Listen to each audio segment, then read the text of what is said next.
tonight for those that always, I believe, that after those special nights, those nights that continue and fewer people come, I always believe more the mukhlisin and those that are sincere come more for those programs that are afterwards. So this is your rizq, this is your provision. And the topic is this, is that we want to change the way that we view imamat. We want to change the way we view the perfect human being. How important is imamat? How can we attach ourselves to imamat? Brothers and sisters, when you look at the story of Shaitaan, Iblis, that Imam Ali alayhi salam mentions, that he worshipped God for 6,000 years. Or in some other traditions, 2,000 years was one salat. 2,000 years. But when our salat becomes more than 5 minutes, our back hurts, our knees hurt. 2,000 years of worship. What has caused, I ask you this, what has caused Shaitaan to fall? He was worshiping God. There was a test. And a test, how did God test him?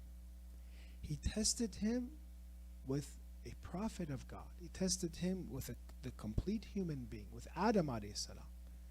Did God tell Shaitaan to worship, or the angels and the jinn, when they did prostration, to worship Adam? No.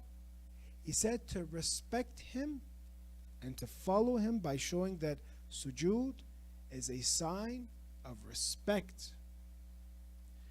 Shaitaan, we have wanted and would address God saying that, let me worship you in a different way. Don't want this, don't get this from me. I don't want to do this. I will worship you. Nobody has worshipped you.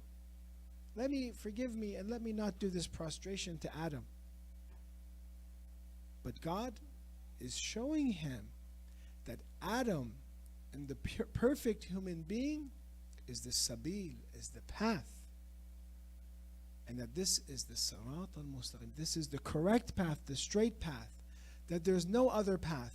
If there was another path, God would allow him and say, okay, you don't like to reach God this way through insan al-comment, through a hujjat of God, through a vicegerent of God. There's another way, go follow that path. But there's only one path, and that was following Adam. You see the importance of imamat. That this is the condition that God placed for all the angels and for the jinn, for them to prostrate to Adam. The narrations have this. The angels were prescribed to bow down for Adam because of what? Because God knew that in the loins, in the progeny of Adam, will be Prophet Muhammad and his family.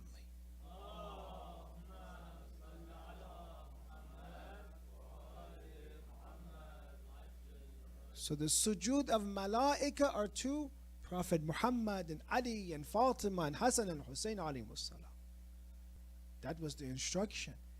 And if you leave them, you have gone towards what? Deviation, inhiraf, a different path. So the only path, Sirat al-Mustaqim, is Sirat Ali alayhi salam. It's the path of Ali. Brothers and sisters, to explain this more, when you look at our actions, for example, there are many people here, some, maybe less, more, that they train. They do bodybuilding, for example. Some of the brothers here, they're trainers, they bodybuild. When you have training or bodybuilding or exercise, you become strong, right? You become in good shape. But when you exercise and bodybuild, does this mean necessarily you'll become a good person or bad person? Does it have anything to do with this? No. Bodybuilding has nothing to do with this. It just means you're strengthening your muscles to enhance your body. In the same way, you can say our actions, our salat, our worship, our fighting against our desires, being patient, this in the same way is building our soul, is building our spirit. In the same way that bodybuilding develops our bodies, acts of worship are fighting against our desires. When you're in salat, you don't talk. You cannot eat, you're fighting against your desires. When you're fasting, you're fighting against your desire to eat. When you're in Hajj and you're in Ihram and you have the towels, you're fighting against your own desires. But does this mean that you will be guided? Doesn't mean necessarily that it will guide you. It means it will move you forward. But what gives you direction? What gives you direction? Those actions are moving you in a certain way. But the direction comes from the Imam. Imamat is the direction that moves us. So therefore that's why you look at the Khawarij, the enemies of Ali alayhi salam. Did they pray or did they not pray? They prayed. Did they do more recitation of Quran prayer than even us today? Yes. But why were they misguided? Because they had lost the reference point. They have lost the peak. Because when you look at Imam Ali is the peak. When you go to a mountain and you want to climb that mountain, you always are looking at the peak, at the direction. And then you are moving. Those actions of worship, of salat, and even though I believe, and this is true, even the correct salat, the correct fasting is from Ahlul Bayt itself. I'm just saying the fact that even if you perform these things, those that were the enemy of Ali and those that were the most misguided, they worshipped God the most. Iblis, for example, 6,000 years. Shimr, he was someone who memorized the Quran. He was someone that many times went barefooted and did Hajj. But he has lost direction. So you see, my friends, brothers and sisters, one of the most important duties for our guidance is imamat. In what Shaitaan has failed and now is extremely angry is what? Insan and Kamil, imamat. So therefore he is trying to do anything possible for us to disconnect ourselves with the imam and imams. Let me give you another reason for this. When you look at some of the books, Mikyalul Makarim, for example, it's a book about why to do dua for Imam Zaman. Why should we do dua for Imam Zaman? He lists reasons why to make dua for the Imam of the age. From Alif, all the way to the end, to Ya. One of those is Qaf, he has. Qaf, one of the reasons. What's in Qaf, do you think? The letter Qaf. Qatilu Iblis. Imam al-Zaman, in the hadith, is Qatilu Iblis, will kill Iblis. He says he will kill him. Does Shaitaan know this or not? Shaitaan, some say he is progressing the knowledge he has because he's living a long life. He's getting more experience and more experience. He's becoming more dangerous. Does he know who his killer is or not? He knows that Imam al-Zaman will be his killer. Who do you think is his main enemy then? The Imam of the age. What do you think that Iblis is trying to do to the world so that he won't die? He will live longer. To make people forget and disattach themselves from the Imams. To bring other paths forward. Being the path of the Khawarij. You saw, for example, ISIS. What treacherous crimes did they do? Very similar to the Khawarij. Khawarij were very cruel. They would execute anybody that wasn't part of their group. Execute them. See, the most horrendous crimes be done in the name of Islam. Even though some of them were misguided, they would pray, they would fast.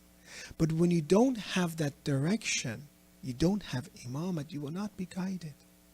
The Quran very beautifully says this, that when you read the Holy Quran, as we say, Salawat ala Muhammad wa ali Muhammad wa ajal farajahum. Muhammad wa ajal farajahum. وَنُنَزِّلُ مِنَ الْقُرْآنِ مَا هُوَ شِفَاءٌ وَرَحْمَةٌ لِلْمُؤْمِنِينَ وَلَا يَزِيدُ الظَّالِمِينَ إِلَّا خَسَارًا. The Quran is shafa, is healing for us, is rahmah for us, mercy. For who though? For who does it say? لِلْمُؤْمِنِينَ, for those that have iman, those that have complete iman, those have faith in the Prophet and what the Prophet brought, which is ikmaluddin, the perfection of religion with Ali alayhi salam. So the Quran is rahmah and shifa for those that have iman, those that have true iman, for those that are in Sarata Ali. وَلَا يَزِيدُ الظَّالِمِينَ إِلَّا خَسَارًا. And only it increases those that sin, those are deviated, those that oppress, except for loss. It only causes them loss. The Quran. So does the Quran guide everyone according to itself? No. The Quran is for the mu'mineen. After you believe are in the right path, it's going to push you forward. After you're in the right path. But if you're facing the wrong direction, you're facing, na'udhu billah, the enemies of Ali alayhi salam, it's going to take you towards the wrong path. It's only going to increase you in loss. So therefore you see that the most important focus that we have is to connect to our Imam, to understand the Imam. Another verse in the Quran that stresses this is in Surah An-Nur. One of the beautiful verses in the Quran that talk about God's guidance and what God is. God is light. Light means what? And some of the hadith it says light means guidance. Allahu nuru samawati wal ard in Surah Nur. God is the light. Of course, is it light like we see light today? Or is this metaphorical? Obviously it's metaphorical because God doesn't have any physical presence. Allahu nuru samawati wal ard. Allah is the nur in the heavens and the earth. In the hadith it says this verse, nur means light, guidance, because when you put light on something, you're showing the path. Then when you say the next verse, is very interesting. Those that understand Arabic, verse 36, fi buyutin adin Allah. Fi buyut, fi, those that understand or remember their time that they had to study boring Arabic grammar, but here it helps you. Fi is jar, buyutin is majroor. Jar and majroor, meaning in this sentence, fi buyutin needs a muta'allaq, needs to be attached to something. Like in English say, in homes. If I just say in homes, because the next verse starts with this in homes. You ask, well, what in homes? What is in the homes? There needs to be a muta'allaq. There needs to be something it goes back to. And the Mufassir says, fi buyutin goes back to Allahu nuru samawati wal ard. God's guidance is in these homes. It says homes. Unfortunately, some of the translators that don't understand Ahlul Bayt alayhi salam, they translate homes as buyut. Everyone knows buyut means what? Homes. It translates masjid. Fi buyutin, which is wrong. It's in homes. Adin Allahu an turfa wa yudhkara fiha ismu. God's guidance is in these homes that God allowed His name to be exalted and His name to be remembered. Hadith, Shia, Sunni, everyone says this is the house of Ali and Fatima. Hadith. Actually, you have a hadith that Abu Bakr asked the Holy Prophet about this himself in Sunni sources. He says, this home, is it the homes of, say, the prophets? And then he mentions the Prophet of Islam that this is min afadilaha, this is higher, this is from the top, and it is the home of Ali and Fatima.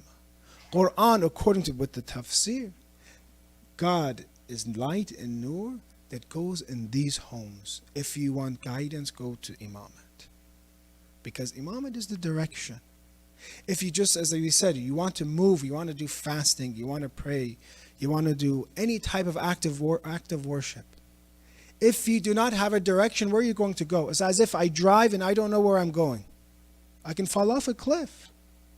That's why with this example, you understand that Imamat is one of the most important things in religion because it's that direction. And if we do not have that direction, we could be doomed. Look at some of the other traditions that we have that stresses the importance of Imamat, for example. So recite another salawat ala Muhammad wa ali Muhammad wa ajjal farajum. Allahumma salli ala.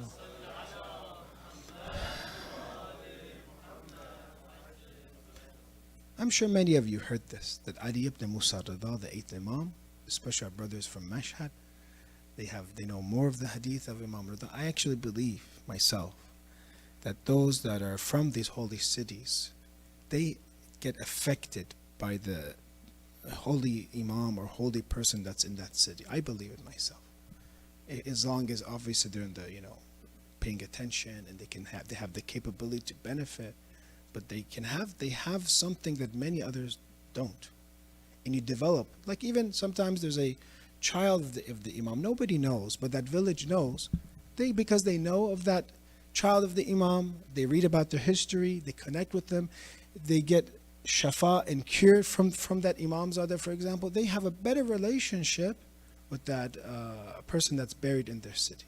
I believe those that are in Mashhad, they'll understand, inshallah, Imam Rida more. They have the capability. Imam Rida Isam, when going to Marv, and remember, Imam Rida didn't live in Mashhad, he lived in Marv, which is modern day Turkmenistan. It's farther than Mashhad. Going on the path in Nishabur, they asked him to give this hadith, a tradition of the Holy Prophet, because Nishabur was a scholarly city. I believe even the author of Sahih Muslim is still buried there. Number 2 book of Ahlul Sunnah, I believe he's buried in Nishabur. It's a scholarly city, Hakim Nishaburi, which is one of the fuqaha of Khurasan. Great scholars existed in Nishabur, the city. It was actually a Sunni city. And Imam passed and they asked for the hadith from one of the family members of the Prophet, and he gave this hadith that, just to make it short, La ilaha illallah hisni, faman dakhala hisni, amina min adha. That the word, the saying of that there's no God but Allah is my protection, is my refuge. And whoever comes into God's refuge, obviously, will be protected from his punishment. So is God's refuge, is this kalima and the effect of it, salvation for everyone? Then Imam Rida alayhi salam mentions this condition, bishartiha wa ana min shurutaha, with the condition, and I am of its conditions. The condition that we said, that you understand that reference point, that direction. And you said you're traveling, you're going hiking. This journey that we have in this world is like a hike that we're traveling, and it's going to have ups and downs. It's going to be hard, difficult for us. But as long as you're facing the peak, which is imamat, you will be fine. As long as you're under the realm of imam, because that's direction. If you move and you don't have direction, then you can go anywhere. Let me give to illustrate this point more. Once Imam Adi alayhi salam is mentioned with Kumail, that he is with Kumail, one of his companions. You read the ayah Kumail Thursday nights. This is his companion. And they see a person that is reciting Quran and worshiping God in the middle of the night. This verse, أَمَّنْ هُوَ قَانِتٌ آنَاءِ اللَّيْلِ سَاجِدًا وَقَائِمًا, is one who is devoutly obedient during periods of the night, prostrating and standing, for example, like one who does not. He's reciting this beautifully and worshiping God with, in a beautiful manner. Kumail wishes, and he basically takes a sigh, he sighs and takes a breath and says, look at this person, how he's worshiping God. When we would see sometimes those that were enemies of Al-Nabi, they would worship God, people would be surprised. Imam Ali wakes Kumail up and says, this person that's worshiping God this beautifully, he is actually someone that will be from the hellfire. Someone who's worshiping God in this beautiful way. He's actually going to go to hell. Later on is the battle of Nahrawan. Nahrawan was one of the 3 battles that Imam Adi alayhi salam had. And it was actually one of the battles that Imam Adi and his followers, they were extremely victorious. Possibly 4,000 people from the Khawarij, he destroyed. And after going through the bodies, that same person was from the Khawarij.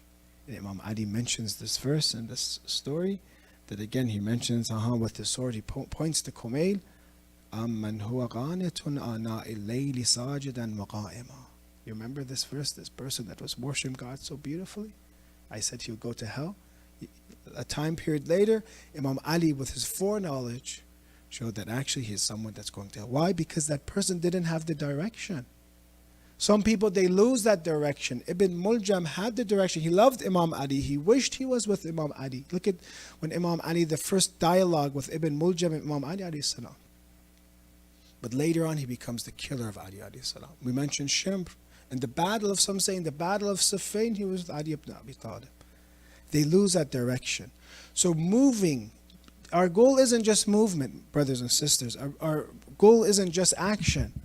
Our goal is moving in the right path, in the right direction. Our goal is seeing where we need to go. And that point is Imam. And that is why Shaitaan tries as much as he can to disconnect us from the Imam. Because this is the direction. Any other path, as the Prophet, they say, drew lines.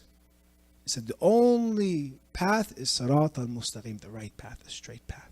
There's no other path. Imamat is the only path.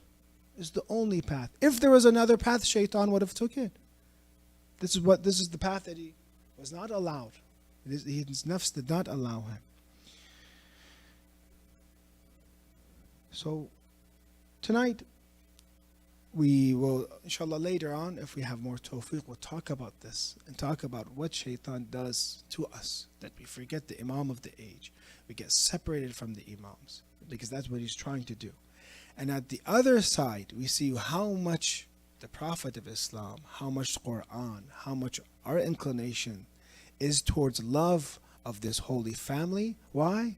So that we can stay on the path and have direction. Brothers and sisters, tonight is from one narration, the martyrdom of Ali ibn Hussein alayhi salam, Imam Zainul Abidin. And we see that how lonely Imam Zainul Abidin was. How alone he was. You see that in Dua Abu Hamza, maybe you have read this in Shahr Ramadan, this dua, Imam Zainul, it's from Imam Zainul Abidin. Irham fi hadhihi dunya ghurbati. Have mercy, Allah, on me that I am in this world estranged and alone. Imam Zainul Abidin didn't have anyone. He was an Imam, 34 years of Imamate, but right after Karbala happened, the followers of Ahlul Bayt were devastated. There wasn't anyone. Some say, some traditions, that the Shia were a handful. You could count them with your fingers. At that time, Imam Zainul Abidin didn't have anyone to teach, anyone to talk to. Just the family of Imam Hussein alayhi salam and the children that came back. As we said, only a handful of people, Imam Sajjad was all alone.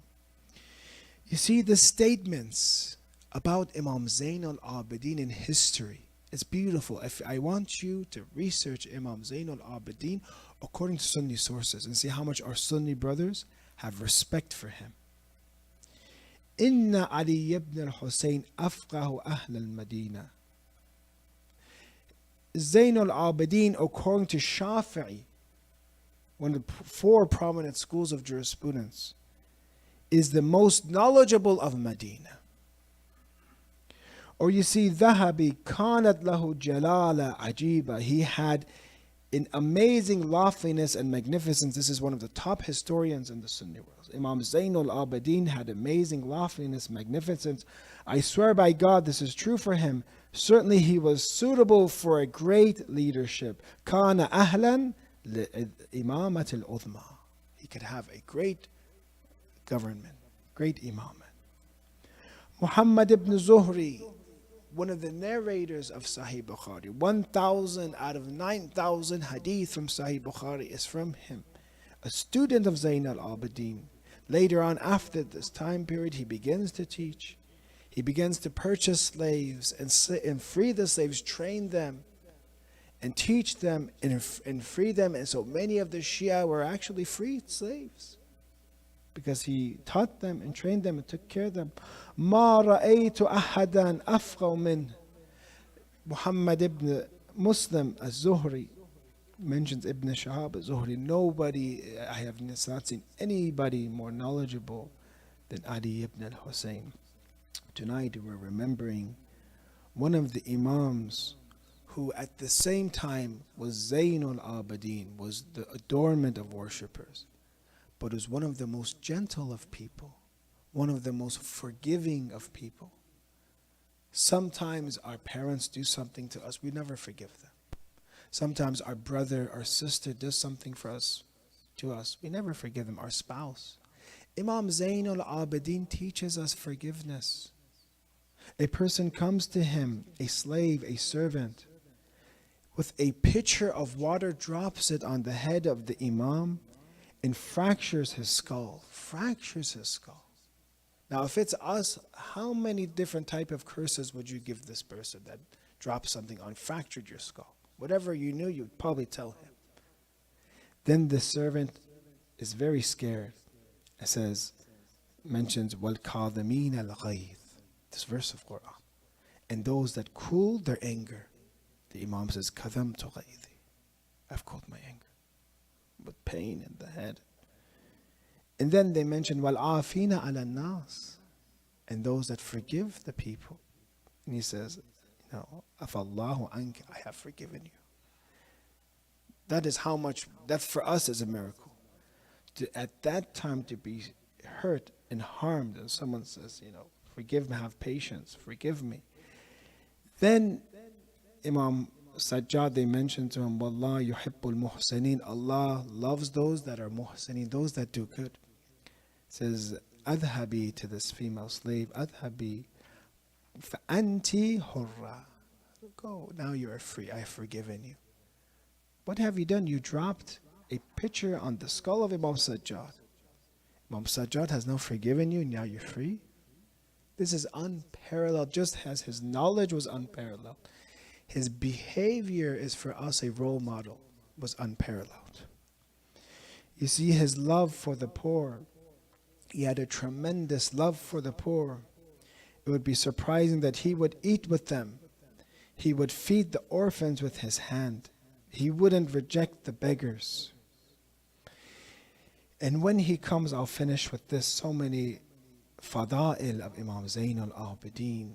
You see his magnificence after a while, that these 34 years that he was an Imam, starting from scratch and building love amongst the people of Medina, that when he performs Hajj, it becomes at the same time as the Khalif, as the ruler of the Muslimin at that time, Hisham ibn Abdul Malik. You have Imam Zayn al-Abidin in Masjid al-Haram in Hajj, and you have Hisham Abdul Malik. Hisham Abdul Malik comes forward, he has guards. He comes forward to be able to touch the Kaaba, to reach the Kaaba. But people don't allow him because they want to go themselves. They don't give him space. And he gets frustrated. He sits down. How come, I'm the Khalifa? Imagine, the ruler, and all the way from Syria, and I'm coming and they won't even allow me to go forward. Then a holy person comes, Imam Zayn al-Abidin comes, and miraculously people depart and open a path for him, and he comes and touches the Kaaba.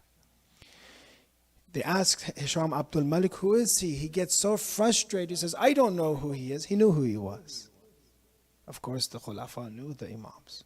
They knew who truly deserved Khilafah. There the poet stands up, Farazdaq, and he's going to get in trouble for this. But he doesn't care, he says it. And he gives one of the nicest poetries right there. Not that he prepared it. He starts saying it in front of everyone, and it's recorded in history. It says, I know him. And then composed this. And says, this is he whose ability the valley of Mecca recognizes, and whom the sacred house recognizes, the sanctuary, the hill, recognizes him. And outside the sanctuary, the Kaaba recognizes him. Hisham, you don't recognize him? The Kaaba recognizes him. This is the son of the best of Allah's servant. This is the pure, pious man. How much courage did Farazdaq have? Extremely violent Khalifa, Hisham ibn Abdul Malik. This is the pure, pious man, the pure, eminent man. This is one of the nicest lines in this. He is so generous, who would never utter no. He never used the word la, Imam Zayn al-Abidin. Look at the poetry. He never used the word la. Never said la, meaning never said no to anyone. Except when he said la ilaha illallah in tashahhud. He never used la except when he said there is no God but Allah. If there was not the word la in tashahhud, he would have never said no. Love to them is deen. Loving him in this family is religion. Enmity to them is kufr, he says. That's in front of the Khalifa. Nearness to them is protection and refuge. This is Ali ibn al-Hussein, whose parent is the Prophet. This is the son of Fatima. If you do not know who he is. Whoever knows God knows his wali. Religion is the house of this man, and therefore Farazdak was taken and imprisoned after this. Imam Zayn al-Abidin, remembering the adornment of the worshippers, he would remember Karbala. Whenever he would see water, they say that he would cry for Hussein ibn Ali.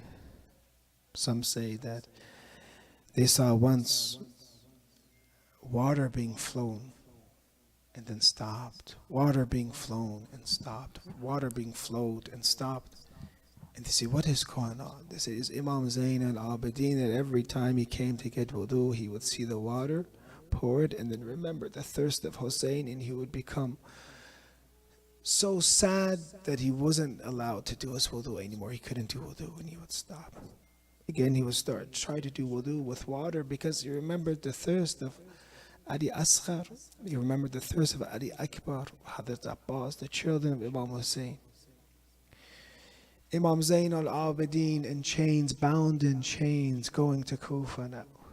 Imam Zayn al-Abidin, some say, when asked, when was the worst part of your journey? He said, Asham, Asham, Asham. Syria, Syria, Syria.